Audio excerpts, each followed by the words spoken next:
Lumaragas ang pagpapala po sa ating lahat para sa ating pangaraw-araw na talata. Tayo ngayon ay nasa Genesis Kapitulo 14, versikulo 13 hanggang 16. Ang nangyaring ito ay ibinalita ng isang takas kay Abraham na nooy nakatira sa tabi ng sagradong kahuyan ni Mamre, isang Amoreo.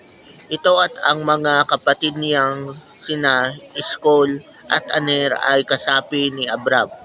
Pagkarinig niya sa nangyari sa kanyang pamangking si Lot, tinawag niya ang kanyang mga tauhan at nakatipon siya ng 318 mandirigma.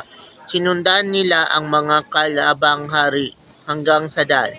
Pagdating doon, nagdalawang pangkat sila at pagsapit ng gabi, sinalakay nila ang kaaway. Nalupig nila ang mga ito at tinugis hanggang Huba sa hilagaan ng Damasco. At nabawi nilang lahat ang nasamsam na ari-arian at nailigtas si Lot at ang kanyang mga kasamahan.